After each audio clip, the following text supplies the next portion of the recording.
Please stand for the Pledge of Allegiance.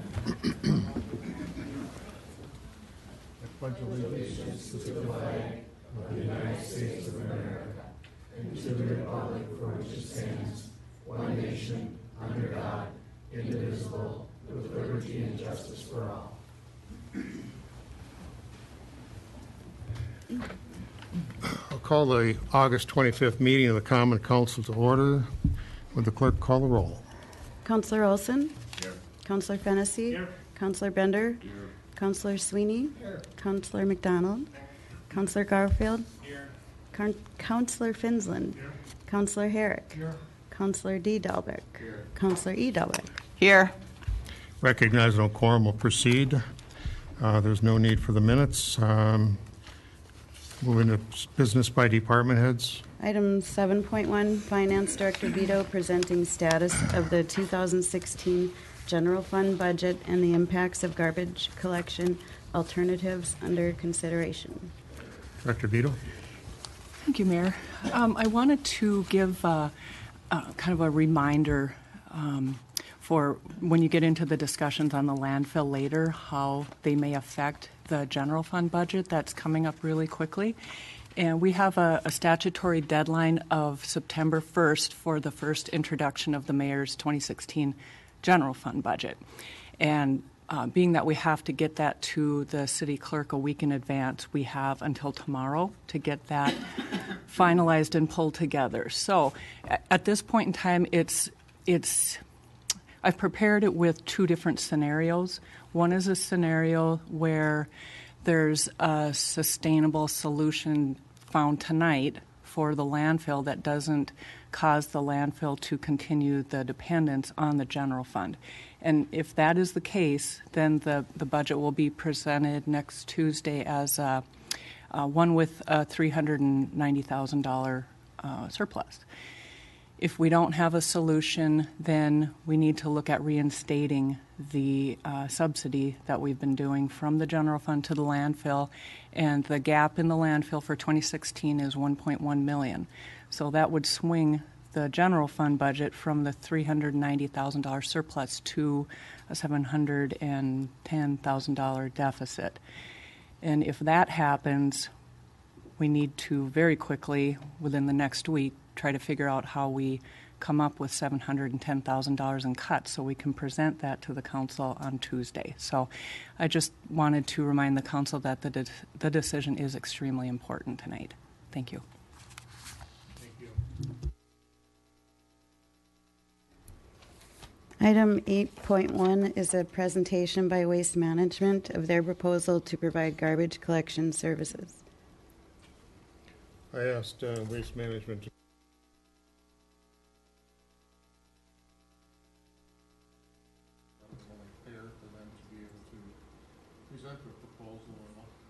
in light of the indecision and different measures being passed around. Well, good evening, Mr. Mayor and council members. Thank you very much for the opportunity.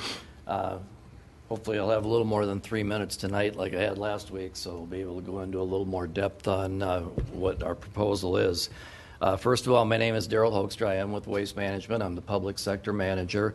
With me this evening is Jim Borash. He's our Duluth Superior District Manager and handles things locally for us and is the manager at that operation. Jim will be going into a discussion a little bit later on some of the operational issues and some of the things that we have to offer as a company, both customer service wise and then collection wise, and talk about our safety program as well. Just a little bit real quickly about our corporate office, or our company as a corporation that we're pretty proud of. Most recently, or in March of 2015, we were recognized by the Ethisphere Institute as one of the world's most ethical companies, and this is the 8th year in a row that we have been recognized by that institute, and we're very proud of that. Then in April of this year, we were named to Corporate Responsibilities magazine as one of the 100 best corporate citizens in America. And then just last week, Waste Management was named to Fortune magazine's first ever Change the World list. This list ranks companies that have made a sizable impact on major global social or environmental problems as part of their competitive strategy. So as a corporation, we're very proud of all three of those things. Now locally, I just want to talk a little bit about the waste management team and the people that we have in place at our operation. First of all, as I mentioned, Jim Borash is our district manager. Jim has got 32 years of waste industry experience, and he actually has more than that because he grew up in the business. His parents had a company, so Jim has literally been around the business his entire life. Jim's primary responsibilities are to manage the day-to-day operation and he provides daily support to all the managers that we have, ensuring quality service and also budget performance. Jim also worked with the City of Superior during the period of time that Waste Management held the curbside recycling collection contract for the city. Mark Anderson is our operations manager. Mark has 19 years of industry experience. Mark organizes and schedules all necessary resources to accomplish all the activities, and he coordinates daily operational needs, and also he coordinates things with the maintenance team. Brian Thorson is our maintenance manager. Brian's been with the company for 5 years, and he continually focuses on effective management of all fleet and maintenance activities to ensure that safe and reliable vehicles are always available to meet the operational needs. Shelley Benning is our customer experience manager, 19 years of industry experience, along with Shelley Marson, who is our local customer support person with 9 years of waste industry experience. These two ladies are responsible for the implementation and the oversight of all customer service issues, and they manage the day-to-day diagnostic and customer experience activities, which Jim will touch on in just a few minutes. And then finally, I've been in the business for 23 years. I've been both on the commercial side of the work, and I've also been in the public sector for the last 5 years. My primary role is to oversee the implementation of all our contracts and franchise agreements. In the upper Midwest area, we have over 500 municipal contracts, so we have a lot of experience, obviously. Now I'm going to turn it over to Jim, who's going to give you an overview of our safety programs, our operational programs, which include daily safety briefings, weekly safety meetings, a drive cam program, and our onboard computing program. Thank you, Darrell. Thank you, Mr. Mayor and City Council. Just to recap what Darrell had said, I am Jim Borash. I'm born and raised in the Duluth area, as well as all the staff that Darrell had mentioned. Mark Anderson, Brian Thorson, and Shelley Marson are all natives of this area. My staff has got over 100 years of industry experience here in the Duluth market. We focus on the three main pillars at the Duluth hauling site. Those pillars are safety, the customer, and cost. And I'll touch on each one of those a little bit. First of safety, I like to call ourselves a safety company that picks up garbage. We have focused on safety and driven safety performance since 2009. We have achieved what we call world-class safety performance. And the metrics that we measure are OSHA recordable injuries and vehicle accidents. And the industry metrics that are world-class, we've achieved them since 2009. Each morning we start our day with a safety briefing with all the drivers before they go out in the yard. We proceed to the yard where we do pre-trip inspections on all the vehicles. The managers are there to assist the drivers with that process, provide support and coaching where needed to have an effective pre-trip process before they get the trucks on the street. We have an air brake test before the drivers leave the yard, where they actually go through a process and make sure that the braking systems on the trucks are effective and working. In addition to that, we have a weekly safety meeting that we schedule every Wednesday morning that covers a topic that's scheduled by our corporate office. And then there's ongoing training throughout the year that we provide on different topics. Currently, we're every summer since I think 2006, we have a program called 100 Days of Summer, where we focus specifically on topics during the 100 Days of Summer. It's a 10-week program that we cover, there's a topic every week. Our goal is to go accident and injury-free during the 100 days of summer. For obvious reasons, you have increased tourism traffic, pedestrian traffic, bicycle traffic. And our focus is to make sure that our drivers and everybody that we come across becomes home safe every day. For the last 5 years, we've had no accidents and no injuries during that period of time. So I give that credit to my managers and my staff at the Duluth site. Some of the things that help the company and my team manages safety is what we call a drive cam. And drive cam is it's a camera mounted on the inside of the windshield of every truck. It's got an interior and an exterior view.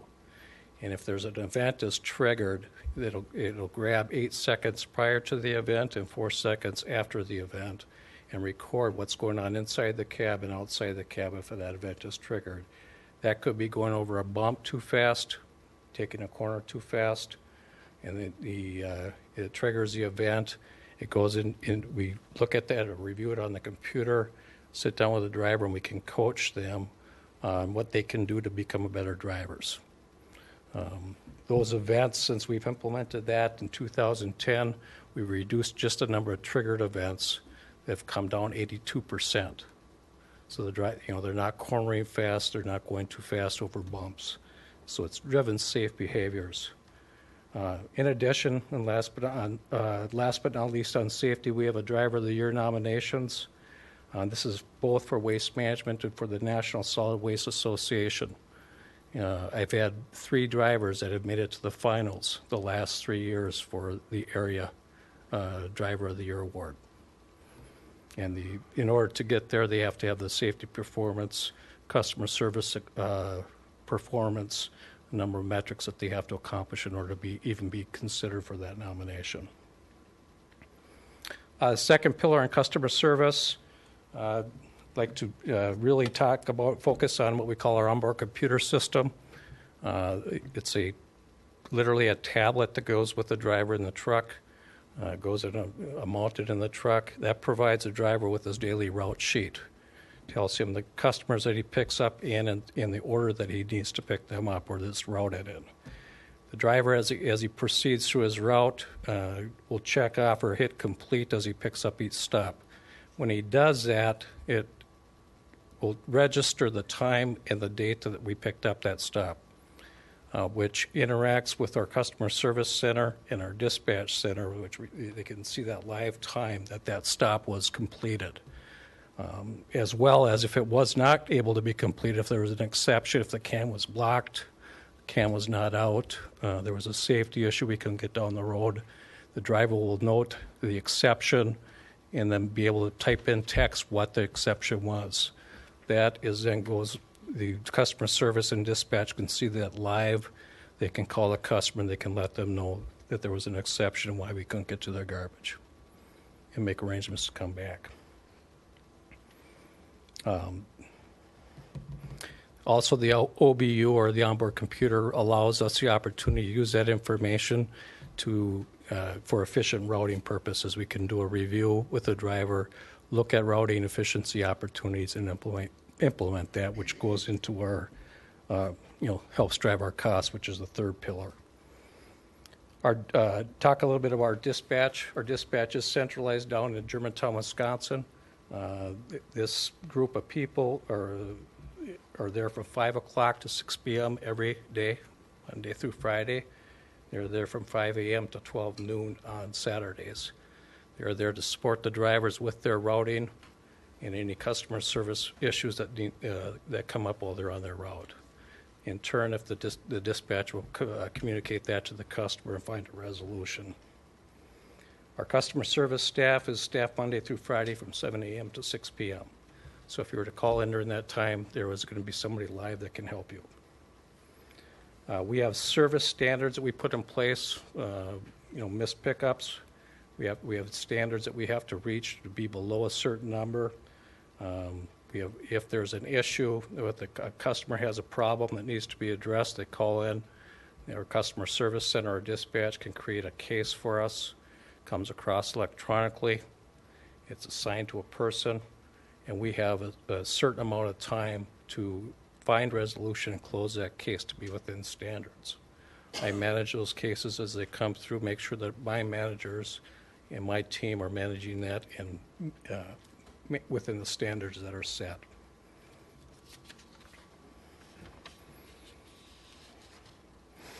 If you look at the cost, the third pillar being cost, that's really is one of the, we look at our cost to maintain our cost, to the customers out there, whether it's residential, commercial, or whatnot. But part of what we do, we've implemented recently, is a daily district huddle, where my team sits down every morning, 8:15, and we review the prior day's performance. We have a lot of metrics information that we collect from the prior day. Most of it's real time. We can download that, and we put it up on a board. We identify opportunities for improvement. We have the discussions on what we're going to do when we walk out of there in 45 minutes or less, with action plans for improvement.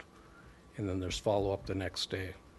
We identify routing opportunities, efficiency opportunities, and it could be coaching opportunities for the drivers or the maintenance, in order to eliminate breakdowns, customer service interruptions, or delays on the routes. We have quarterly driver reviews to talk to the drivers about what their goals are as far as safety, efficiency, and customer service. And last but not least, we have operating reviews with my area team. We look at what we call PVA. It's an electronic program that can show where the truck has traveled, the route it's traveled. We have a program called eRoute, where it pins all the stops on a screen, and we can look at routing scenarios for to maximize the most efficiency. And that team comes in, we do quarterly reviews to make sure we're maximizing our efficiency to keep the cost down. Questions? Thank you. Thanks, Jim. Just real quickly, one of the things that we were asked to do is to submit a transition plan in the event we were awarded the franchise for the city, and we have done that. And our proposed approach to the transition is to use a series of press releases, mailings, out dials, emails, and also the newspaper and radio to get the word out to the residents, let them know what their options would be, and go forward from there. This is going to be something that would have to be coordinated, and we would expect to have weekly or every other week meetings with city staff in order to get things rolling and make sure everything is in place. One thing that Jim did not mention, and it's something that comes in very handy, especially in the winter months, is hopefully we would have telephone numbers for all the residents, and if there's an interruption in service, if we do have a snowstorm, or if we're going to be late on the route, we will do an out dial to the residents, letting them know that either they're going to be delayed a day or they're going to be delayed a few hours because of the weather. So that's an important aspect that we have for our customer service as well. So now I'd like to go through, and I think most of you have seen these already, but we'll go through the slides that I have here. Okay, it worked earlier. No, this is...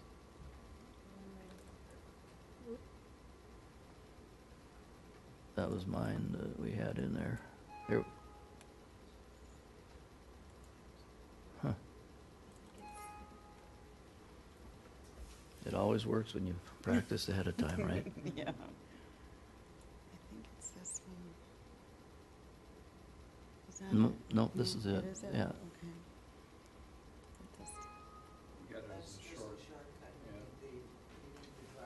Oh, Okay. okay. Well, we'll put the drive in and try this then.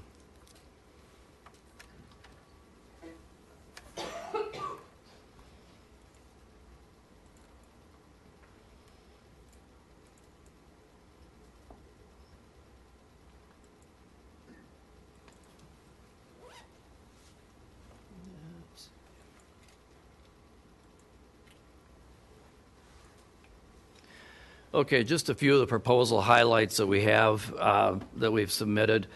First and foremost is the purchase of the city-owned trucks and also the city-owned carts. The city-owned trucks was an option that was in the RFP. We did not have to submit a price for this. However, we looked at the trucks. The trucks are all in good shape and submitted an offer to purchase those trucks for $715,000.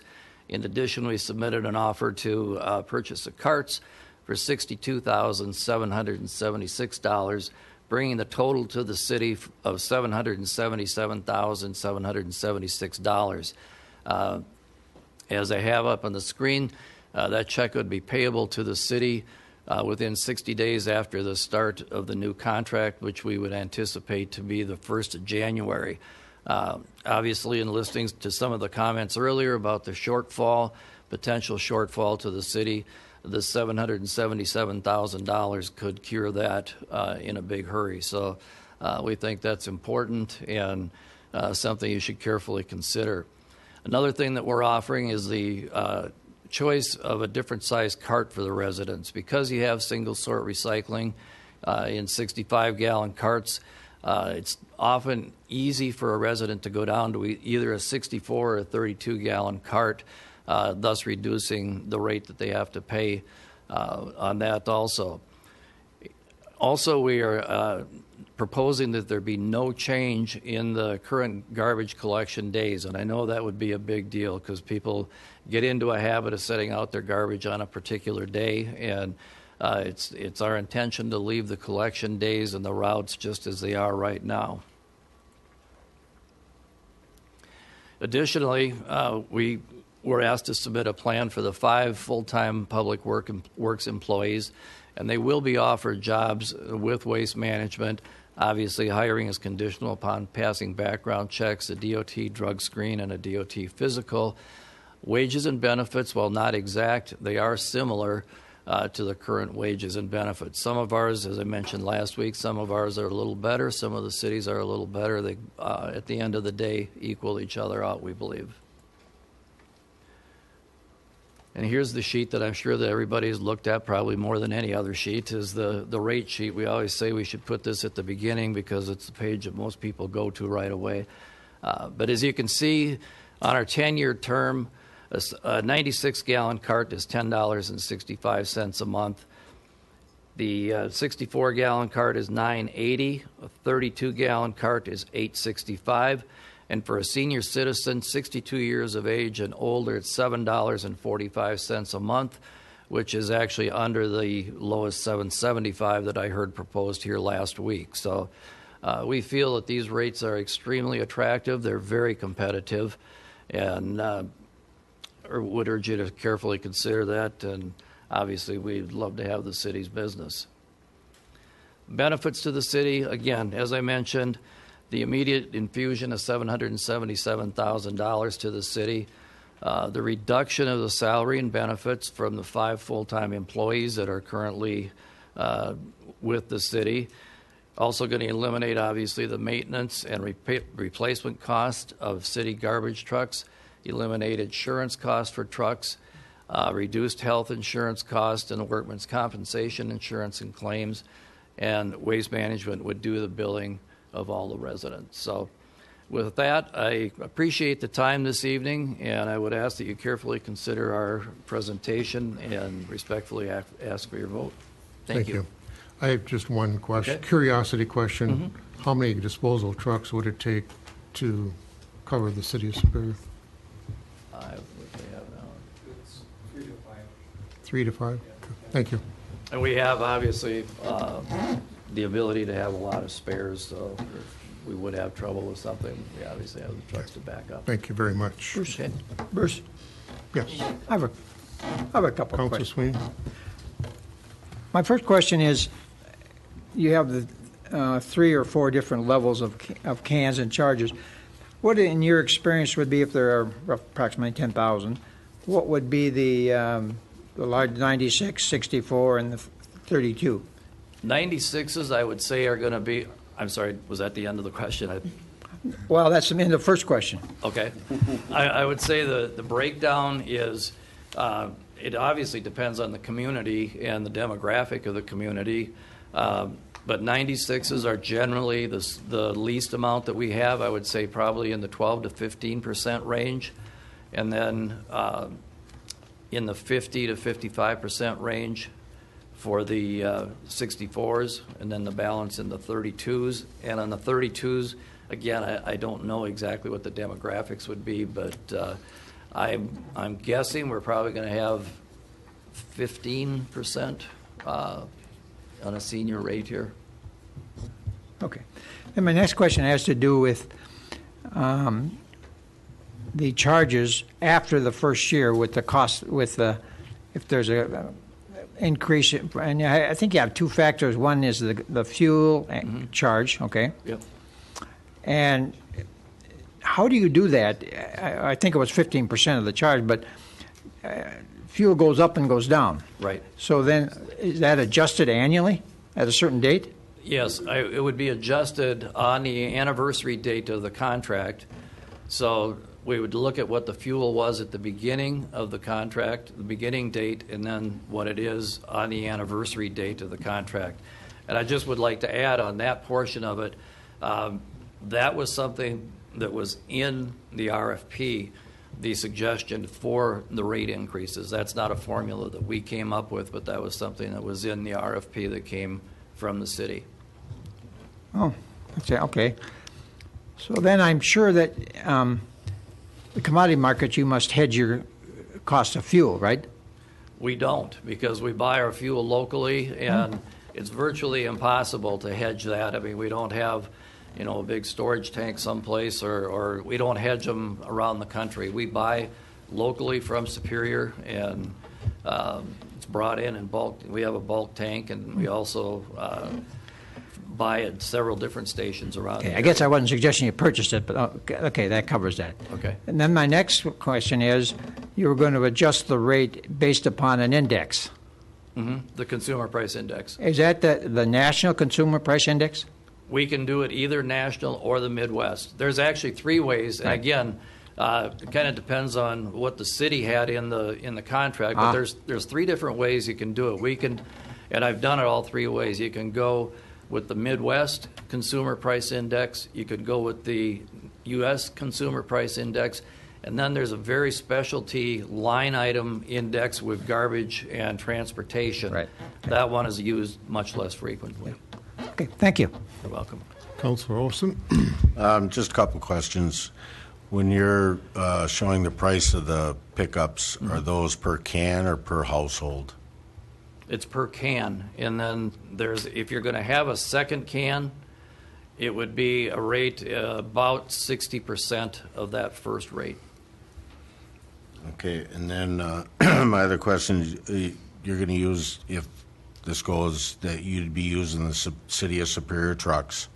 Yeah, we're buying those trucks, Okay. and we would anticipate that the drivers that would come over would be on the same routes that they're on now. There Okay. might be a little tweaking, but the days are going to remain the same. The City of Superior trucks will be used over here. Okay, my only concern is the 64 and the 32-gallon receptacles. Are they going to work on our Yes. trucks? Yep. Okay, Yep, we've already looked at that. okay, thank you. If I could, I have a question. My understanding, our understanding is that the current arm on the truck needs some pretty good adaptation to accept different size cans. The arm that's on the current trucks we have. We looked at them, and Adjustment on it. There's an adjustment on what we call the plant, the auger. So there's a different belting system we can put on there, but it's a gearing. Okay, thank you. Councilor? Yes, last week when this presentation was made, even though it was only a 3-minute, it wasn't a PowerPoint, but each of the councilors had the PowerPoint presentation. Was there not something in there at that time about a $5,000 franchise fee per month? we took that out in lieu of lowering the rates. After listening to the discussion last week about the rates, obviously it's a great concern, and in lieu of that, we have reduced the rates. If you will notice what I had last week versus this week in the proposal, that's what we did. Mm-hmm. Any further discussion or questions? If not, thank you so much. Thank you very much. Thank you. Before we leave the mayor's business, and knowing that there are several opportunities or proposals before you, when we get to the discussion, I am going to propose this particular option. That is, in my opinion, fiscally responsible to the city, the taxpayers, and the users. I'm interested in compromise. It always is important when in public or private you compromise to get the best opportunity for those that you serve. The proposal that I have is this: $7.75 per month through years 16, 17, 18, $5 per extra can. Now, let me stop and talk about that for a minute, whether that the $5 per extra can is, in my opinion, is an educational process.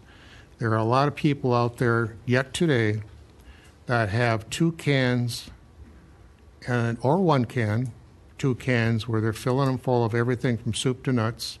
And I oftentimes see no recycling cans. I kind of look at this stuff. I see no recycling cans. So if they really, really, really want a second can, need a second can, do I really want that can when I have to pay another $5? Or should I start recycling? This is a process of trying to get people to embrace recycling, but also not needing 2 cans. I've seen houses with 3 cans. Why do they need 3 96-gallon cans? It's beyond me. In fact, the houses I've seen, I know who lives there, and there's 1 or 2 or 3 people living in the house. So, to recap, $7.75 per month for 1 96-gallon waste container, $5 for the second through 2018. 2019, it goes to $9.75, plus the continuation of the $5 can. That proposal creates 0 deficits, 0. There's a cash balance. It also leaves a reserve at the end of in 2023 of $2,461,000. The question some may have is, why do we need a reserve? The answer is we have 7 years running, 8 if you will, before we close the landfill. There's all kinds of unknowns that could happen in a year in your home, in business, and government industry that people can't predict. The second reason is that the unpredictables, the first one I predict will happen is the DNR will raise their fee. They'll raise their tipping fee. It used to be $1.50, now it's up to $13, and there's no reason that they can't do it again. The second unpredictable is a major breakdown of, let's say, the compactor that needs repair. The third unpredictable is anything that could happen every year at the city. Gene brought up the contingency fund. It's used almost every year because something happens in the course of the year. We have to have that reserve. So the fourth reason is if we were going to continue the city service after 2023 when we close the landfill, there's a huge cost in closing that landfill, which would be which is about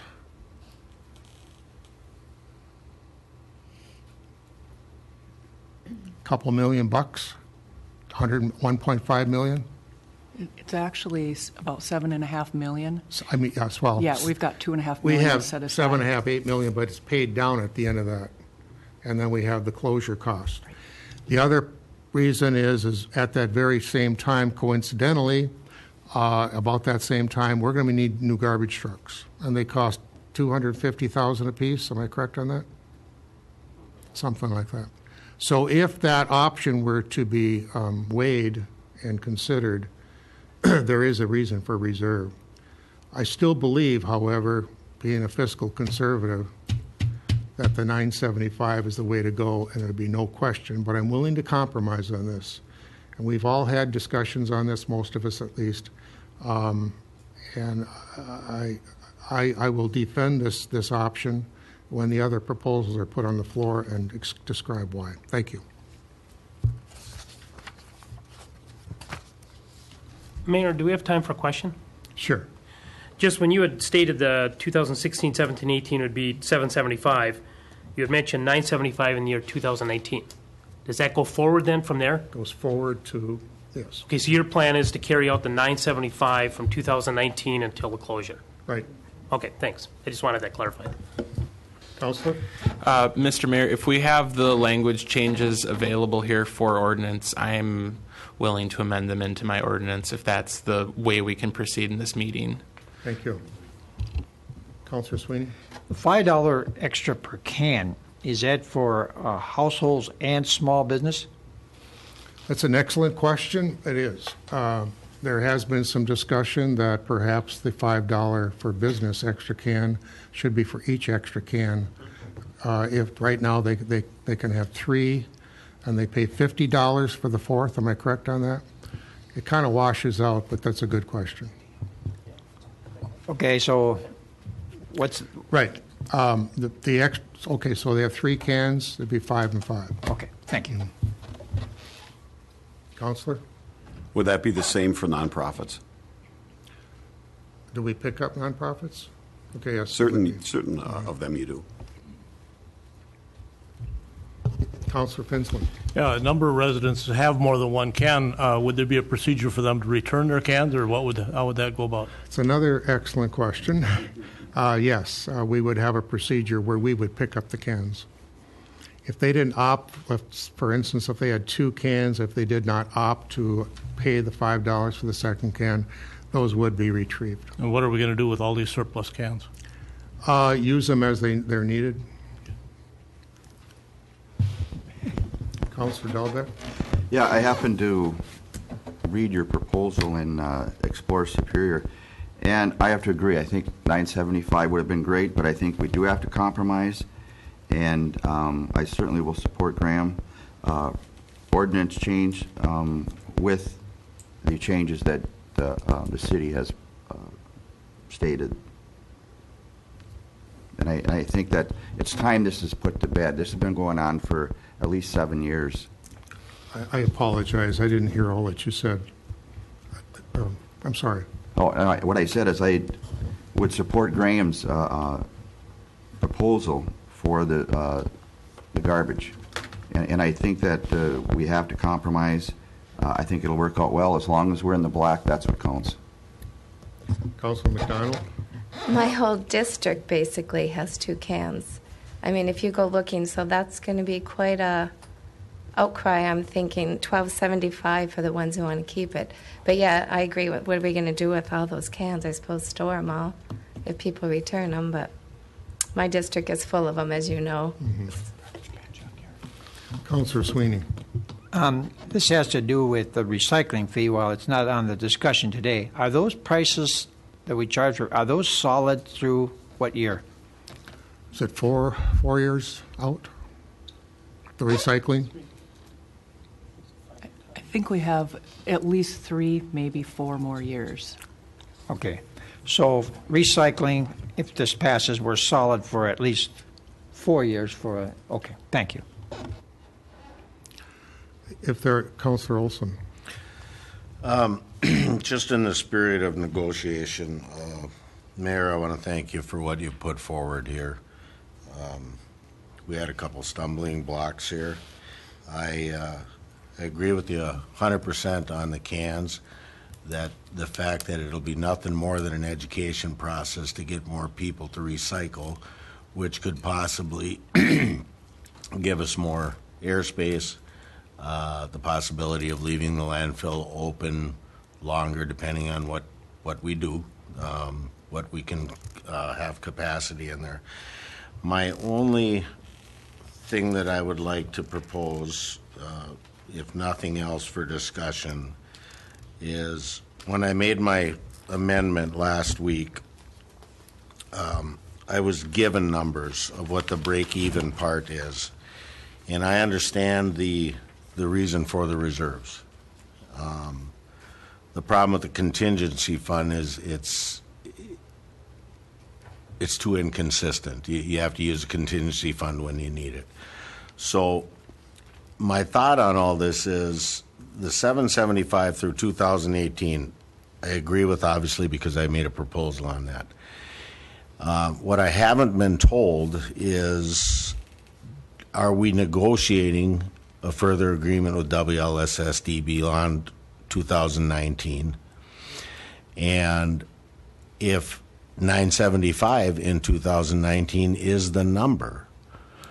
The consumer price index phrase was used a little bit earlier, and I had thought about that too, that if we were to go 775 through 2018 and revisit this and make sure that the 975 is the right number, otherwise we could very well be, I know nobody wants to rehash this, but we could be right back in this position in 3 years with the same problem.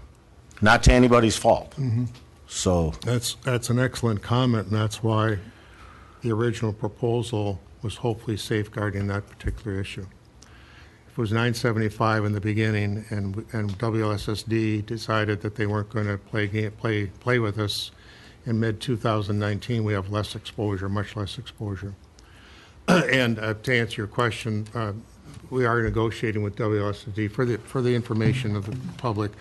WSSD has a contract with the city that expires in mid June of 19, let's say.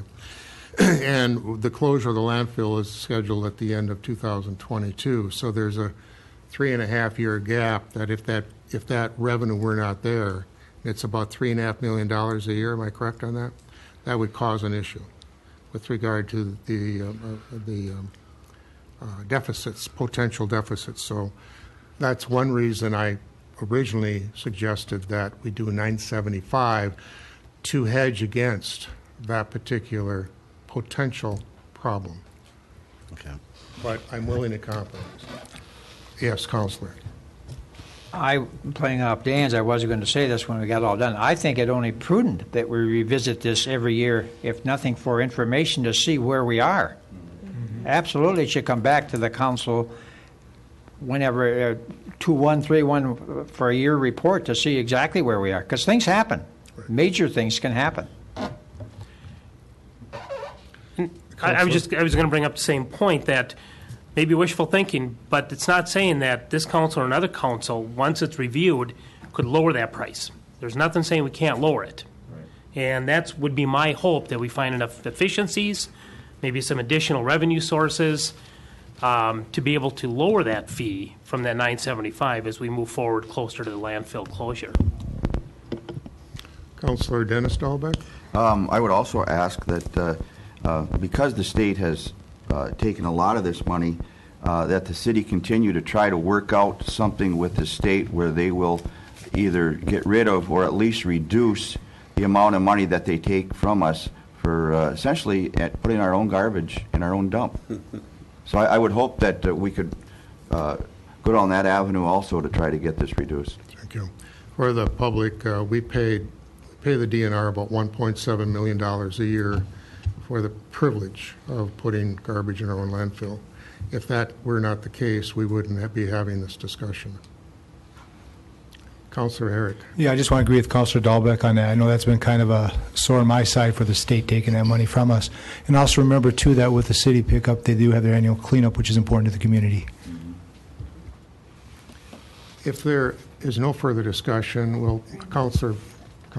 Sorry, that's fine. Really briefly, I just want to say that regarding having a reduced capacity, reduced rate option, it's not something I'm very concerned with at $7.75 a month. But if we're going to revisit this at a higher rate in the future, especially in 2019, I think it would be in our advantage to see if we could accomplish having that option available by 2019.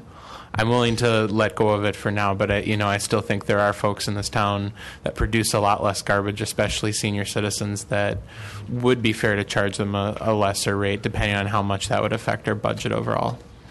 Thank you.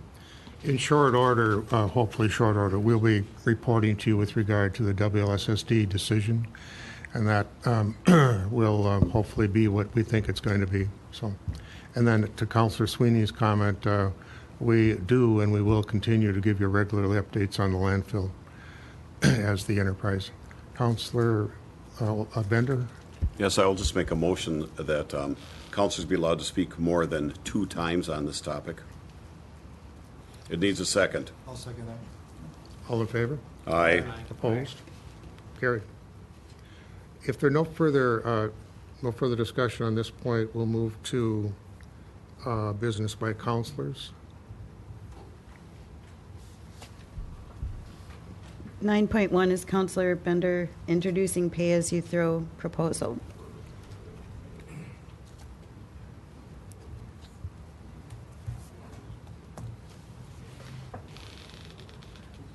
Let's see if I can find the PowerPoint. I think you have to put that flash drive back. No, well, we'll see.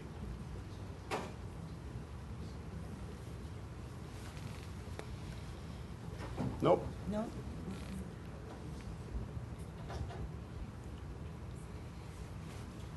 First of all, I should say I don't have any of the answers. I have some ideas. And is one idea better than any other? I'm not sure. But anyway, I guess we could call this talking trash. And what's with all this garbage is the first thing that I would say on this. I'm going to take a little retrospective look at garbage through the ages. And what did cavemen do with trash? They burned it. And they also do the exact same thing in third world countries. Every day, usually in the morning, you drive by many residences and also businesses, and there's a pile of garbage smoldering. And what did your grandparents do? They had a barrel that they burned things in. And I guess if the fire chief were here, he would call that a fire ring now. And I know there have been lots of concerns, not complaints, in my district about fire rings. And what else can be done with garbage on a small scale? Grandma Konopaki and Barney lived out in between Highway 53 and the Begeman, and they buried their garbage, and which is essentially what we do at the landfill, is bury our garbage on a small scale.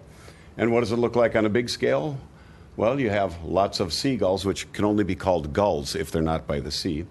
And we also see a couple other pictures of that. And the bottom picture, that's a very well-known dump in Mexico City. And the people who live there in garbage pick are called pepenadores. And that's how they make their living. And there's a king of the dump. And they all have to pay him to be able to go there and dig through the garbage. And if we think about what does the future of garbage have to offer? This was one thing that I was able to find, and it's called econology, which is kind of a combination of economy and ecology.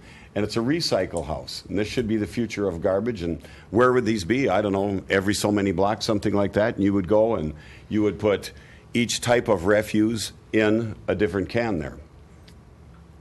And Back to the Future, and of course Doc Brown, he taught us something, and that garbage is the best fuel.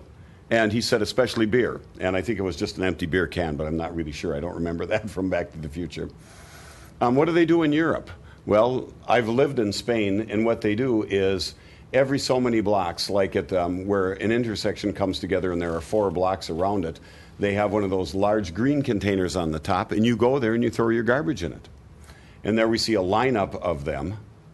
And so what do? They dump them into the truck and then take them to wherever they're getting rid of garbage. Now, many of the Scandinavian countries do something that is done in many places in Minnesota, and that's like the Hennepin garbage incineration, which I have a very, very short video on this, and it's modern, efficient. There are no tipping fees because you're not tipping anything, you're burning it all. And it has recoverable ferrous metals that can be sold, and I think it says electricity, not electricit. Electricity is sold to the power company, sold back to the power company. And there's just an image that I found on the internet about this. Now, Dan told me how I could do this, so give me 1 second, and let's see if I can show this video. Again, it's very short, and the audio isn't going to be really crappy. I mean, not so great. Despite our efforts to reduce, reuse, and recycle, most of us still have garbage to put out at the curb each week. After your trash hauler picks it up, do you ever wonder where it goes? In Hennepin County, residents and business create about 1 million tons of garbage each year. Instead of hauling it to faraway landfills, some of this garbage is taken here, to the Hennepin Energy Recovery Center, or HERC, where it is used to produce valuable energy. Let's go inside the plant for a tour. Carl, the Director of Environmental Services for Hennepin County, will be our guide. Hi, I'm Carl. I'm standing on the tipping floor of the HERC plant. This is where, every weekday, about 250 trucks arrive to drop off their trash. Most of the waste comes from Minneapolis and the central portion of the county.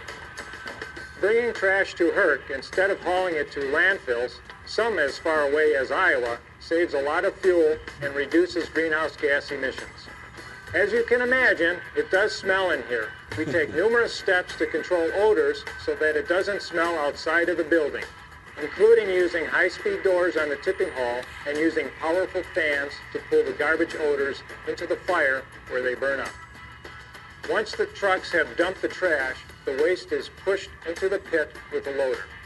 The operator of this large crane uses a claw to move the trash into the large hoppers that feed the furnace. These operators look for and pull out hazardous or problematic wastes like appliances, televisions, and bulky items. They are set aside to be disposed of properly. From the hoppers, the trash is fed onto a grate that keeps the waste moving while it burns. This helps make the burning process more efficient and the combustion more complete. The waste is burned in boilers lined with steel tubes filled with water. The heat quickly converts the water into steam. That steam is used in two very important ways. Steam is used to turn the turbine blades, which drive a generator to produce electricity.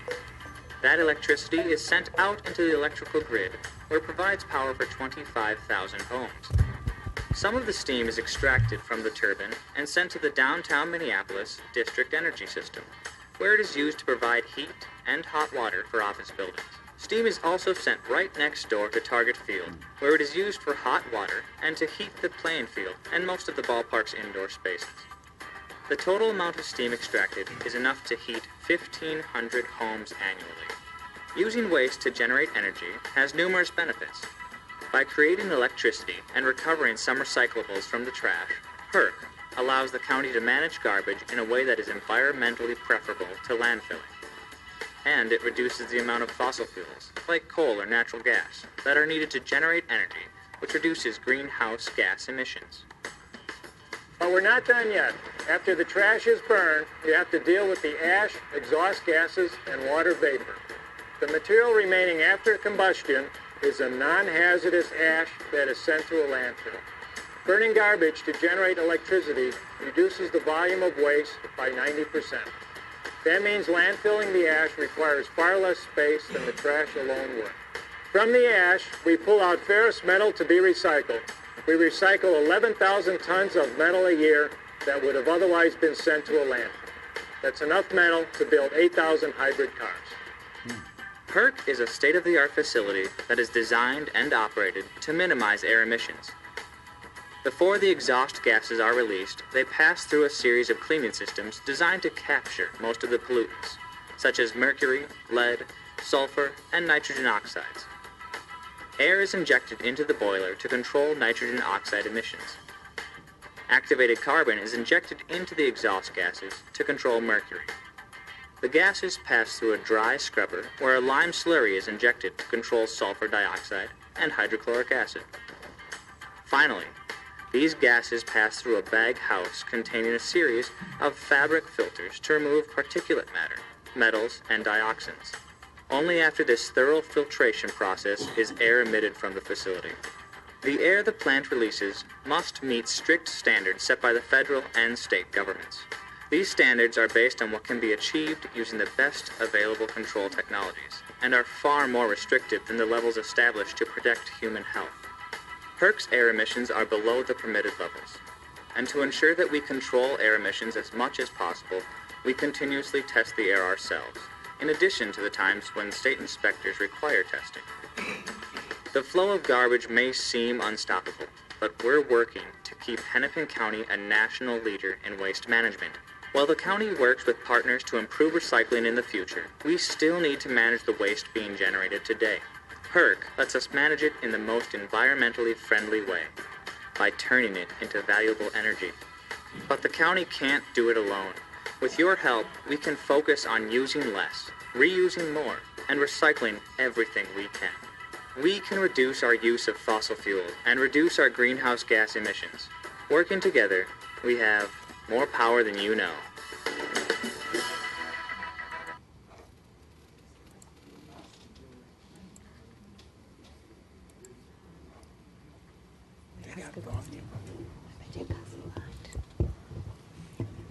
Well, that's all I have for my portion of the program, for want of a better word. But Paul Gardner is here, and he has a brief PowerPoint presentation on pay-as-you-throw. And pay-as-you-throw, Graham, where your parents live, don't they use pay-as-you-throw? Okay. And Denise, weren't you telling me about pay-as-you-throw recently?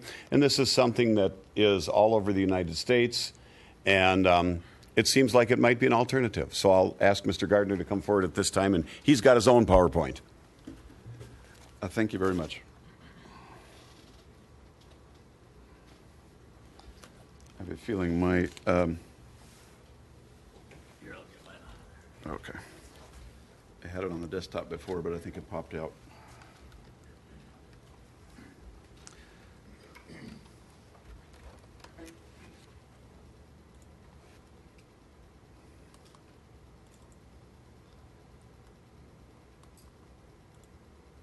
Thank you. Mr. Mayor, members of the council, my name is Paul Gardner. I'm from Shoreview, Minnesota, just north of the Twin Cities, and I represent a company called Waste Zero, which is based in North Carolina, and I represent them in the upper Midwest. I can give you the 3-minute version maybe to see if your attention is piqued enough, and then elaborate as needed. I apologize that I'm coming very late into your process because sounds like 7 years you've gone through this process to figure out how to deal with financial assurance issues for your landfill, and I only found out about your situation on Friday because of a Google alert, because of a letter to the editor written by Councilor Bender that used the words pay-as-you-throw, which Waste Zero looks for, and I talked to him on Monday morning, and he invited me to talk briefly about pay-as-you-throw. The wrench in the works that I'm going to throw to you here on this issue that you really want to put to bed and put out of its misery is a system that has worked successfully in 800 cities and towns throughout the United States that we work with or supply. There are several thousand other cities throughout the United States that work with on their own without us. The basic concept is that people pay by the amount of garbage that they generate. There are many different forms. The mayor spoke about an overflow cart. That's one form. A variable rate cart, such as you would have with waste management, is another. Our data shows from working with 800 cities and towns that a bag-based system is the single most effective way to get people to recycle more, and it's the fairest way to charge people according to what they throw away. And I know that's a particular concern to your residents about the regressivity of fees. I'm going to skip a whole bunch of things here, but I'm going to describe the basic thing here. So instead of having a flat fee or a low fee on property tax or utility statements, people pay by the bag. I have a sample that we use. We make bags made in the U.S. They're 33-gallon bags. They usually go for about $2. We do all the retail distribution, so there's no requirement for the city to do billing or inventory management. We take care of everything, and then we send you a check for your share of the bags. Here's the good news is because if you're cheap like me, you don't want to put more stuff in your garbage than you have to pay for. So if this is $2 and that's what you're doing for the week for a family of 4, and you can figure out how to recycle and use the carts you already have, maybe have a backyard composting bin. When you're cleaning out your basement from household goods, instead of throwing them away, you put them in the box for Goodwill or St. Vincent de Paul. Our experience is that on average, a city can reduce its waste by 44% of what's going to the landfill. We have data from cities to prove it. And it helps generate revenue for cities because we take the revenue from the bag sales from retailers and give it back to the city. Our estimate is that just using the tonnage data we think you have for garbage now is that we could double your recycling rate, reduce the amount of waste going to your landfill by 44%, and get you bag revenue and tip fee savings of $1.1 million a year indefinitely. I did not know that that is the number that you needed to fill your gap because I didn't have your budget number, but we did an estimate today. If I have a good estimate of what your actual tonnage number is going to landfills from city trucks. I can give you an exact number tonight if you like, or at some future date to be able to model that. So we have a turnkey system. We sell the bags. That's how we make our money. We have a part of the bag, so we don't charge upfront fees. We handle all the retail distribution. So you pick the retailers you want the bags to be at. We supply them. We handle all the transactions, so you don't do any billing and you don't do any inventory control. We have a tried and true communications and media system, so we can engage your residents, as some of you have already been doing, to let them know of the changes in the program. That process right there, the last two items, takes 90 days to set up. And in 30 to 90 days, you get an average of 44% waste reduction of what's going to your landfill. These are three cities in Massachusetts and Maine where we have data. And there's a 95% compliance rate with people using the bags. Now, you have, this is what we get, 440 pounds of trash per household per year. And the average is about 900, and we think you're about at 900. In 3 months, we can cut that in half. There are cities in Minnesota and the Northeast where we work, where supply the bags that are all getting those results. We'd be happy to share them with you, along with the names and numbers of people who can attest to it. This is all done without upfront costs. There's no investment required in new facilities. You use your existing trucks, your existing crews, your existing carts, and your existing recycling carts. There's no other change you need to make except an onboard camera that would go for about $2,000 on each truck that detects a brightly colored bag to prove that it's a compliant bag. If there's a non-compliant bag, you just flag that household, you send a letter, do some education. If it turns out to be a really consistent problem, you can do enforcement. This is what we think we can do based on what we think your tonnage is. We know that 1,500 tons or so is being recycled. We could double that number. We could reduce the amount of stuff going to your city landfill by about 4,200 tons.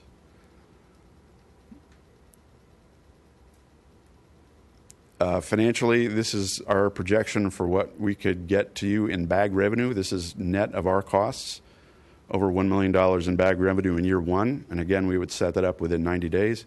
Tip fee savings, that's the number of tons times $13 a ton, $55,000, getting you $1.135 million. Chart that out by 10 years, you're talking about $11.3 million. So the question of what happens after 3 or 4 years with your other ideas, we can tell us what revenue target you want to meet. We can show you the spreadsheet model of where we've made it work. We've also worked with cities, particularly in Massachusetts, that also have a city landfill that is about to close, and people have got a problem with how to pay for the post-closure costs. Some environmental benefits. I don't want to go over my time, but that's the basic 3-minute pitch. I'd be happy to answer any questions. I know this throws a wrench in your works. If you're interested, I can work with city staff to get you a precise financial estimate. We work with city auditors regularly to make sure that the numbers are what they should be and reconcile it with all the retail sales. Thanks very much. Paul, thank you for driving up from the Twin Cities and for having that canned presentation, or should I say bagged presentation. And can you fold that bag out so we can see how large it is? Yeah, this is a 33-gallon bag. We also have a 13-gallon bag. That's what seniors would likely use. It is a drawstring, so you can keep it clean. It helps with compaction in the truck, so you don't have bags that blow out. No twist ties are necessary. We also can do a voucher system. So if you have a group of people like nonprofits or a pre-approved list of people you don't want to pay for bags, we have a mailing operation where we can send them a voucher, which then they take to the retailer to get the bags for free, and it's taken care of. Sounds very good. Thank you for that. Thank you for your presentation. Thank you. I have a question. Counselor. So you're saying you put that bag into our garbage cans that we have right now? It's not just put on the curb, the bag? That is correct. We do work with cities that just have a bag on the curb, but this works with automated carts. So people put it in the bag or in the cart, and then the camera detects whether there's a non-compliant bag. So then our drivers could still do the same thing? That's correct. Thank you. So nobody needs to get out of the truck and no extra person on the back or anything like that. Say, Paul, I have another question too. So the only upfront cost, besides that everybody's got to buy a bag, the only other upfront cost is the cameras that are put on the trucks, and those are a couple $1,000s each. So if we have 5 trucks, that would be $10,000. That is correct, Councilor Bender, and we could actually incorporate that into our whole model so that wouldn't be a direct cost to the city. We just take that out of the bag sales. Perfect. Thank you. Thank you.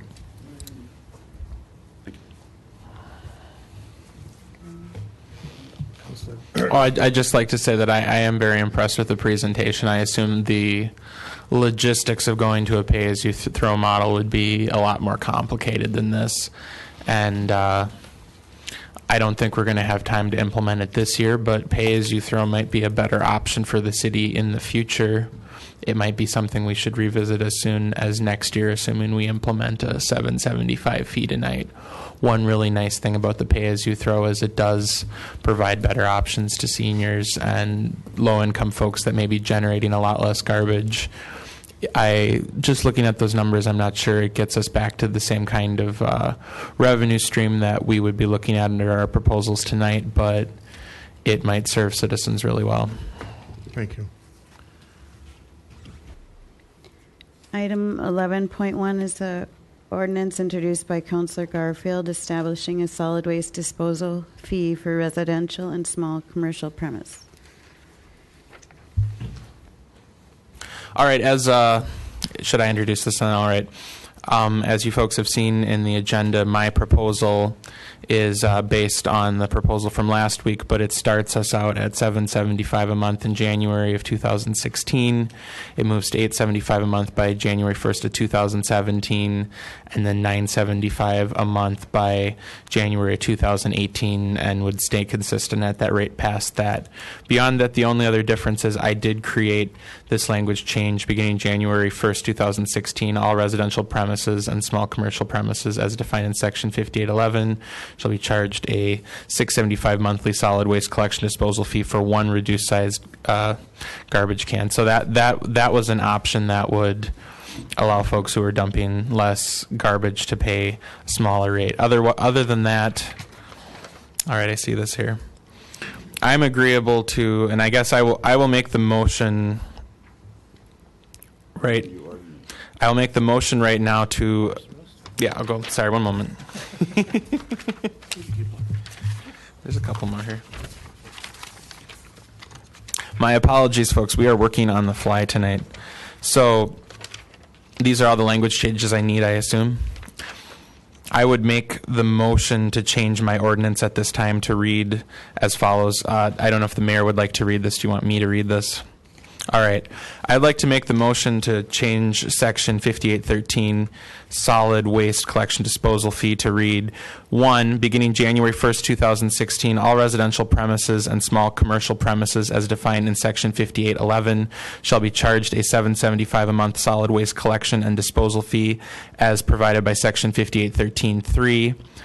2, beginning January 1st, 2019, all residential premises and small commercial premises as defined in Section 5811 shall be charged a $975 monthly solid waste collection disposal fee except as provided in Section 5813.3.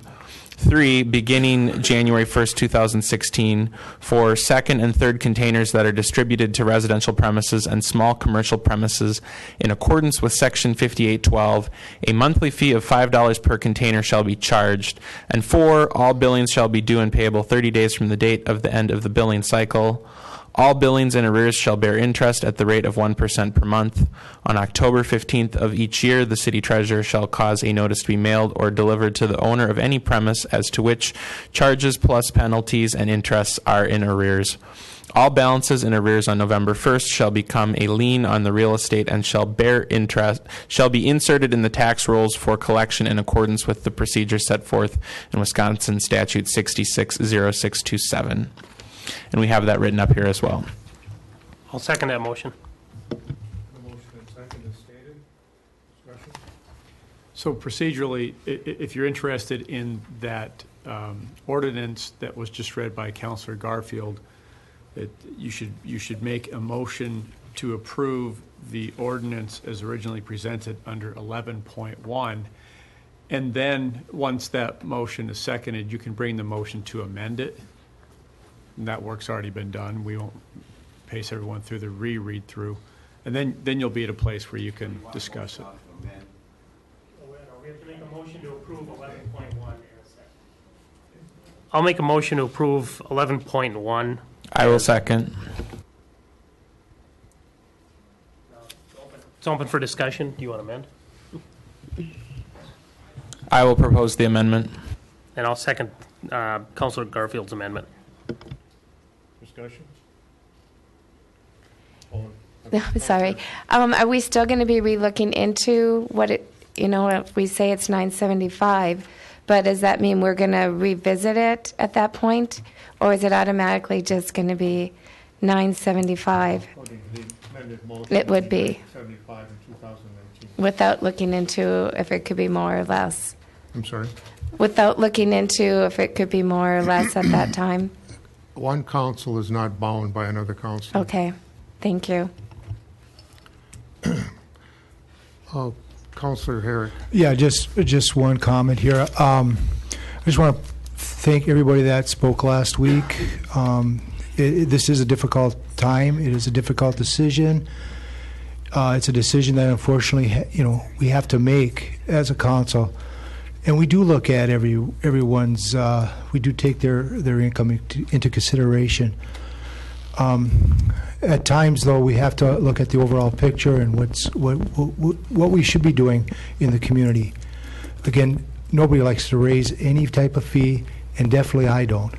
But based on that, what I've just said, it's important that we have these options, and I think we received a lot of information, and we did have a lot of questions that were sent via electronic media. At least I did. I was able to take those thoughts into consideration, so I just want people to know that we just don't sit back and wait for the next week to come or the next meeting to come. We do consider everything that we have to. Thank you. Councilor Dahlbeck?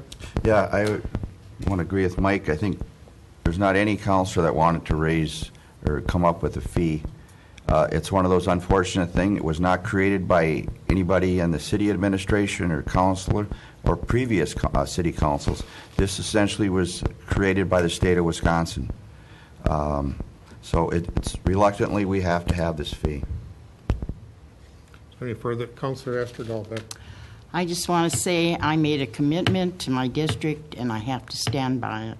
Sorry. Thank you. Councilor Garfield. Very briefly, for folks that don't know, I held an open forum at the library last night and invited folks from my district in particular and residents of Superior as well to come ask questions about the ordinance as I had rewritten it. While we are amending it tonight to read somewhat differently, the primary consensus from that forum was that folks would like to see municipal garbage collections preserved, and they would rather accept a fee to keep that than to take an option of privatizing it. So I feel like the integrity of this decision will still stand, and I actually think that $7.75 a month for 3 years is a better deal for the citizens of Superior. So I want to thank my fellow councilors and the mayor for being willing to consider this compromise. Thank you very much. Thank you. Mr. Mayor, I'd just like to thank I see we have some city crews in the back here. Thank them for their outstanding job that they do for everybody in Superior. Thank you. I've never had complaints about garbage pickup. One thing I've never had. Any further discussion? There is a resident that might... I'm sorry, just one more comment, too. I just want to thank the people that did the presentations tonight, too, that all the information is valuable, and we did learn a lot, so thank you. Thank you. There is a resident, I believe, that would like to speak. We have one person signed up, Michael Plant.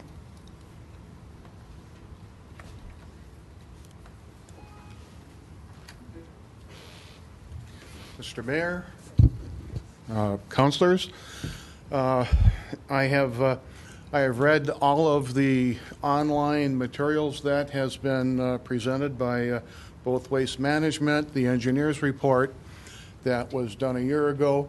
The new information tonight on the pay-as-you-go was a surprise to me, but I'm very glad that they brought it here. I wish to commend you all for putting a lot of hard work in this.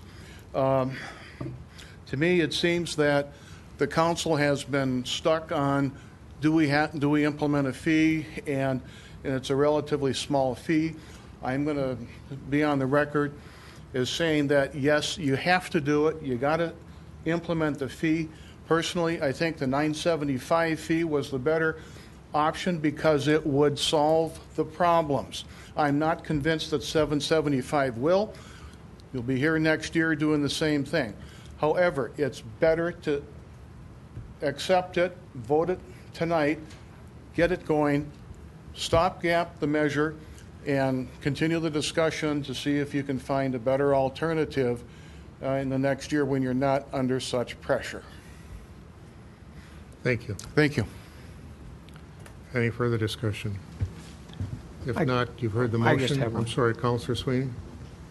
I would like to thank the Finance Department and everybody in their departments that worked measurable hours, and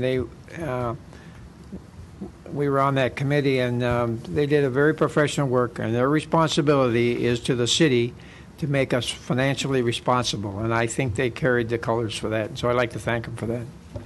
Thank you. Any further discussion? Would the clerk call the roll, please?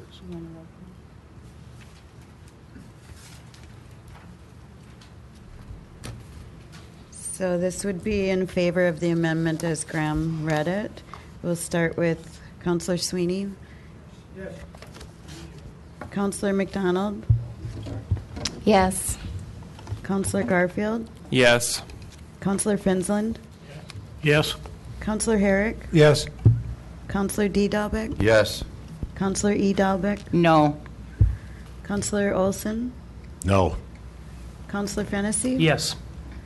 Counselor Bender. No. That's 7-3. The motion passes. Motion passes. Is there any further business to come before this body? Heard a motion, a second to adjourn. We stand adjourned. Thank you so much. We just voted on the amendment, didn't we? Was that just the amendment, or was that the motion? That was the amendment. We have to vote on the motion still. You have to vote on motion. Sure. This is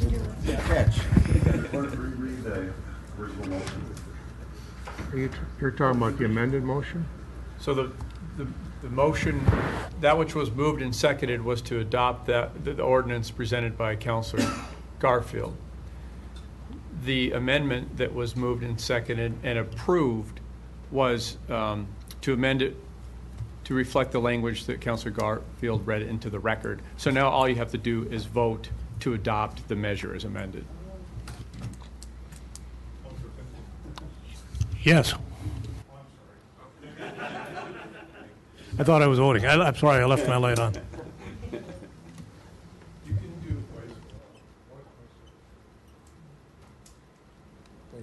Oh. I think we should vote by roll. In favor, signify by saying aye. Call. You want a roll call? Roll call? Okay.